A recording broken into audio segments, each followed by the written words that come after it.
आणखी एक मोठी बातमी आहे। धक्कादायक अशी ही बातमी। छत्रपती संभाजीनगरमध्ये धक्कादायक अशी घटना समोर आली। एका 15 वर्षीय मुलीचे आई वडील वारले होते। त्यानंतर मुलीचा सांभाळ करणं कठीण झाल्यानं आजी आजोबांनी या मुलीला 2 लाखांमध्ये विकल्याची माहिती आहे। एवढंच नाही तर कुटुंबियांनी 14 वर्षीय मुलीचं 25 वर्षीय युवकासोबत लग्नही लावून दिलं। त्यानंतर 2 महिने पतीकडून शारीरिक त्रास झाल्यानं पीडितेनं पोलीस स्टेशनमध्ये तक्रार दिली आणि पोलिसांकडे मदत मागितली। त्यामुळे हा सगळा प्रकार उघडकीस आलाय।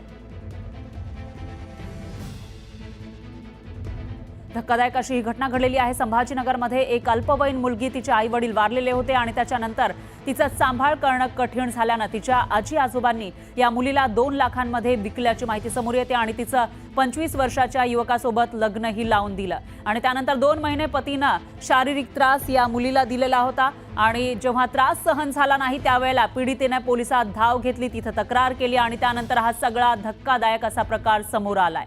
तर छत्रपती संभाजीनगरमध्ये हा सगळा प्रकार घडलाय आणि याविषयी अधिक माहितीसाठी आपले प्रतिनिधी सिद्धार्थ गोदाम हे आपल्या सोबत जोडले गेले आहेत। सिद्धार्थ, काय सांगाल? 14 वर्षांच्या मुलीचं लग्न लावलं, तिला विकल्याचं कळतंय, नेमकं काय घडलं होतं आणि सध्या ही मुलगी कशी आहे? निश्चितपणे अत्यंत संतापजनक प्रकार आहे। मुलगी सेफ आहे, आता महिला बाल कल्याणच्या ताब्यात आहे। मात्र या मुलीला आजी आजोबांनी चक्क 2 लाखात लग्न लावून दिलेलं आहे आणि त्या 2 लाखात नवरदेवाकडून पैसे घेतले। त्या मुलीने तक्रार केलेली की 2 लाखात तिला विकण्यात आलेला आहे आणि एकंदरीतच लग्न झाल्यानंतर तिचा जो कोणी पती आहे त्या पतीने तिला लैंगिक छळ केला आणि तिला तो त्रास सहन होत नाही म्हणून तिने औरंगाबादच्या दामिनी पथकला फोन केला आणि दामिनी पथकाने चिकलठाणा परिसरातून त्या मुलीला सुखरूप सुटका केलेली आहे। आजी आजोबा आणि नवरदेवात तिच्या पतीच्या विरोधात आता तक्रार झालेली आहे आणि पुढे नेमका काय तपास होतो हे अत्यंत महत्वाचं आहे। कारण त्या मुलीला आई वडील बालपणापासून नाही, तिच्या काकाने तिचा काही दिवस सांभाळ करून नंतर तिला काकाला सुद्धा ती नकोशी झाली होती। त्यानंतर आजी आजोबांकडे ती आली आणि आजी आजोबांनी सुद्धा तिच्या याच्यावर व्यवहार करून 2 लाख तिचं लग्न लावून दिलेलं आहे। पोलीस अधिक संवेदनशीलपणे या प्रकरणाचा तपास करत आहेत। मात्र अशा पद्धतीचे प्रकार महाराष्ट्रात होतात हे खरंच फार निंदनीय। फुले शाहू आंबेडकरांच्या विचारांना मानणाऱ्या महाराष्ट्रात अशा पद्धतीचे प्रकार निश्चितपणे आपल्याला भूषणावं नाही।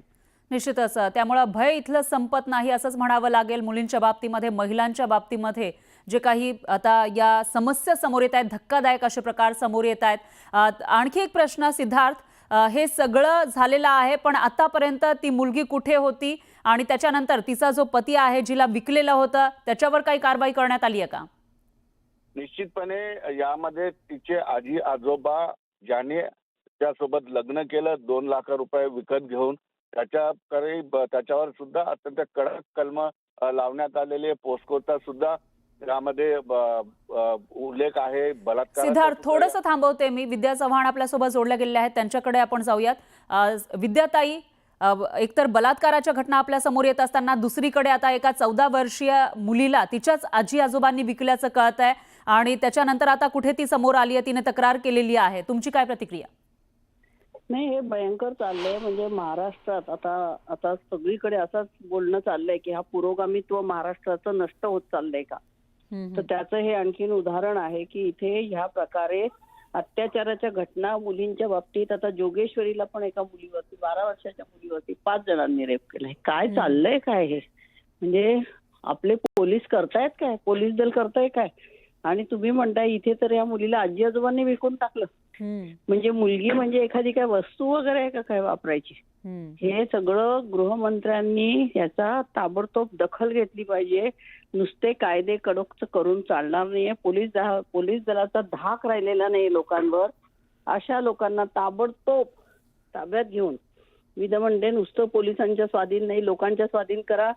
भर चौकामध्ये हंटरने फटके मारा, त्याच्याशिवाय या कायद्याची भीती लोकांमध्ये निर्माण होणार नाहीये। आणि आता अशी स्टेज घेण्याची वेळ आलेली आहे। आता फार विचार न करता अशा प्रकारे काहीतरी भर चौकामध्ये तुम्ही गुन्हेगार पकडता पण ते जेलमध्ये टाकता, मग ते कोर्टामध्ये फास्ट ट्रॅक सांगता, मग 2-2, 4-4 वर्ष तो निकाल लागत नाही। ह्या सगळ्या गोष्टींना काही अर्थ राहिलेला नाहीये।